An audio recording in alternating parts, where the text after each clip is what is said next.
நடைமீஸ் நேயர்களே வணக்கம். நான் உங்கள் தடையம்பாபு.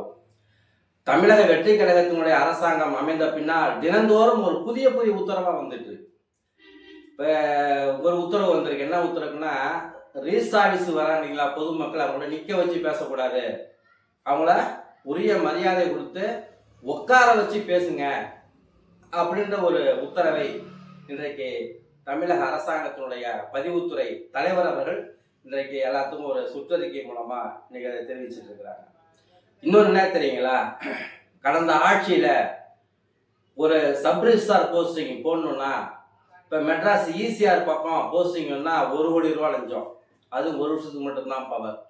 சென்னையில நீங்கள் எந்த ரிஜிஸ்ட்ரேஷன் ஏரியா பொறுத்து, இப்ப அண்ணா நகரா 75 லட்சம் ரூபா, இது மாதிரி எந்த ரிஜிஸ்ட்ரேஷன் அதிகமா பத்திரப்பதிவு நடக்குது, வருமானம் வருதோ அந்த சார்பதிவாளர் அலுவலகத்துல சார்பதிவாளர் வேலைக்கு போறவங்க, அதை டிரான்ஸ்ஃபர் கேட்கறவங்க, இப்ப சென்னையை சேர்ந்தவங்க இப்ப தென் மாவட்டங்கள் இருப்பாங்க, அவங்க சொந்த மாவட்டத்துக்கு பக்கத்துல ஏதாவது ஊருக்கு போடுங்க, நான் குடும்பத்தோட இருப்பேன், நான் வீட்டுல போய் நான் சாப்பிடுவேன், சௌரியமா இருப்பேன் அப்படின்னு சொன்னா, அப்படியா மெட்ராஸ் எந்த ஏரியா வேணும்ப்பா, இத்தனை லட்சம் கொடு அத்தனை லட்சம் கொடு என்று வாங்கி கொண்டுதான் மாறுதல் உத்தரவு தமிழ்நாட்டிலே கடந்த ஆட்சி காலத்திலே நடைபெற்றது என்பது மறுக்க முடியாத, யாராலும் கடந்து போக முடியாத உண்மை.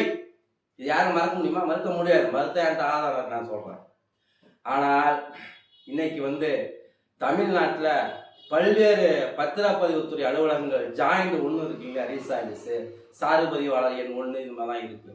அங்கே இன்னைக்கும் குறிப்பாக நம்மளுடைய விருதாசலம் பத்திரப்பதிவு அலுவலகத்தில் பார்த்தீங்கன்னா ஒரு நிரந்தரமான சார்பதிவாளர் இல்லை.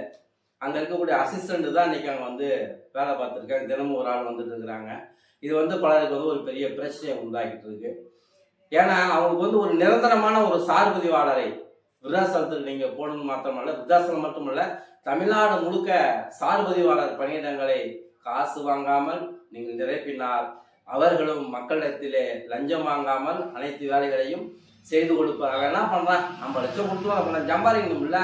அது இன்னொன்று என்னன்னா, வாரம் மாமூல் வெள்ளிக்கிழமை 5 மணிக்கான சம்பந்தப்பட்ட அமைச்சருக்கும் அந்த பத்திரப்பதிவு அலுவலகத்துக்கும் அந்த மாமூல் போய் சேரணும் அப்படின்னு சொல்லிருக்காங்க கடந்த ஆட்சியில. அதனால என்ன பண்ணுவான் ரிஜிஸ்டாரு, அவங்க வாங்கி தான் அங்க கொடுக்கணும். அந்த மாதிரி சூழ்நிலைகளை இப்ப முதல்வர் விஜய் வந்திருக்கிறாரு. தமிழ்நாட்டில் நான் லஞ்சத்தை ஒழிப்பேன், ஊழலை ஒழிப்பேன்னு சொல்லிட்டாரு. அது மாதிரி அறிகுறிகள் இன்றைக்கு தெரியுது. ஆகவே மாண்புமிகு விஜய் அவர்கள், நீங்க இந்த துறைக்கு யாரும் அமைச்சரை போடல, சீக்கிரம் போடுங்க, நாங்கள் எதிர்பார்த்துட்டு இருக்கோம். இந்த பத்திரப்பதிவு துறையில லஞ்சம் வாங்காம அவங்க மனசுக்கு ஏற்றாறு போல இடம் மாறுதலை வழங்குங்க. பெண்களுக்கு ஒரு முக்கியத்துவம் கொடுங்க. ஒண்ணு, அவன் லஞ்சம் வாங்காம நீங்க அவனுக்கு டிரான்ஸ்ஃபர் போட்டாதான் அவங்க கீழே மக்கள்கிட்ட லஞ்சம் வாங்காம வேலை செய்வான். இதுல நீங்க ஊழலை ஒழிச்சிடலாம்.